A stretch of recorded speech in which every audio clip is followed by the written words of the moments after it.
రైట్గా 42% అమలుకు జీవో బీసీలకు రిజర్వేషన్లపై ఆర్డినెన్స్ స్థానంలో నేడు శాసనసభలో బిల్లు. గతంలో ఆర్డినెన్స్ తీసుకొచ్చారు కదా, ఆ ఆర్డినెన్స్ స్థానంలోనే బిల్లు. ఆర్డినెన్స్ అంటే ఏంటంటే ఆర్డినెన్స్ తీసుకొచ్చినప్పుడు ఎగురుడు దుంకుడు అంతా నడిచింది. శాసనసభ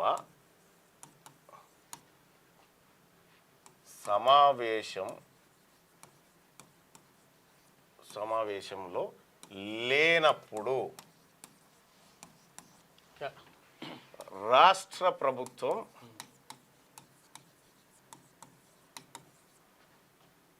అత్యవసరంగా జారీ చేసే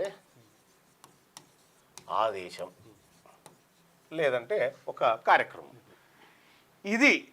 అయితే ఏదైనా శాసనసభ సమావేశం ఉంటే సభ్యుల ఆమోదంతో మాత్రమే అది బిల్లుగా మారాలి.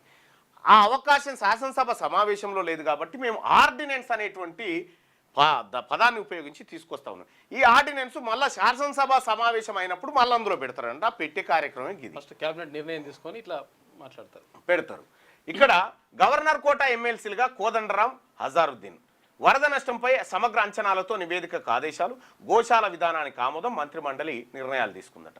రాష్ట్రంలో స్థానిక సంస్థల ఎన్నికల్లో రిజర్వేషన్లపై ఉన్న 50% పరిమితిని ఎత్తివేసి బీసీలకు 42% రిజర్వేషన్ల అమలుకు ప్రభుత్వ ఉత్తర్వులు ఇవ్వాలని మంత్రిమండలి నిర్ణయించింది. శనివారం ముఖ్యమంత్రి రేవంత్ రెడ్డి అధ్యక్షతన శాసనసభ కమిటీ హాల్లో మంత్రిమండలి సమావేశం జరిగింది.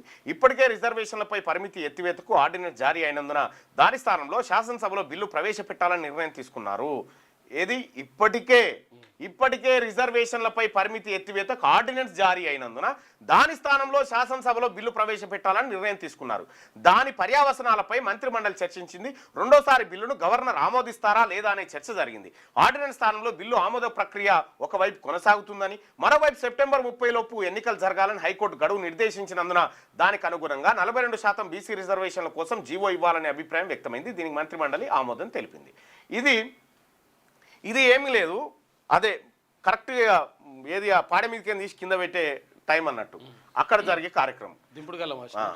నమ్మిన సిద్ధాంతాన్ని చివరి వరకు వీడని సురవరం. ఆయన సలహాతోనే తెలుగు వర్సిటీకి ప్రతాపరెడ్డి పేరు ముఖ్యమంత్రి రేవంత్ రెడ్డి.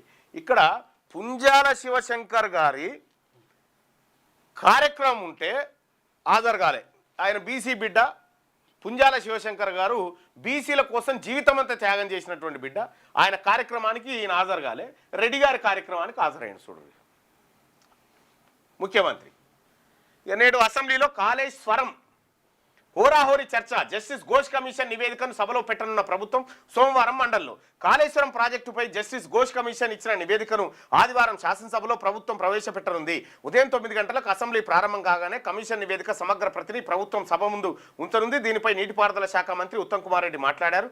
అనంతరం స్థానిక సంస్థలో రిజర్వేషన్లపై 50% ఉన్న సీలింగ్ను ఎత్తివేస్తూ ఒక బిల్లును తీసుకురాబోతా ఉన్నారు.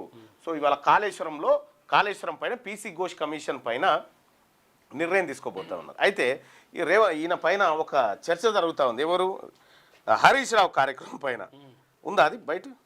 ఇంతన్నాడు అంతన్నాడే అని ఏమన్నాడు Harish Rao? Justice PC Ghosh commission నివేదిక పైన రేపు 8 గంటలకు అసెంబ్లీలో పెట్టినా మేము మాట్లాడడానికి సిద్ధంగా ఉన్నాం, మీరు భయపడుతున్నారు అన్నాడు. తీరా నివేదిక ఇవాళ పెట్టబోతున్నారని తెలిసి వెంటనే హైకోర్టు కురికిండు. మళ్ళా ఆ నివేదికను అసెంబ్లీలో ప్రవేశపెట్టకూడదని మళ్ళీ హైకోర్టు కురికిండు హరీష్ రావు.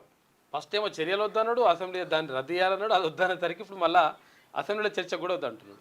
అసెంబ్లీలో చర్చ వద్దు, ఇవన్నీ ఏమొద్దని చెప్పి చెప్తా ఉన్నాడు. అంటే వాళ్ళ చిత్తశుద్ధి ఏందో మనకు అర్థమవుతా ఉంది. దీన్ని బట్టి వాళ్ళు పీసీ ఘోష్ కమిషన్ నివేదికను అసెంబ్లీలో పెట్టొద్దని కేసీఆర్, హరీష్ రావు ఇద్దరు మళ్ళీ హైకోర్టులో లంచ్ మోషన్ దాఖలు చేశారు అప్పటికప్పుడు. అంటే ఈ రకంగా వాళ్ళ కథ ఇప్పుడు బయటపడుతుంది. దీని మీద దోషులు ఎవరో తెలియాలి.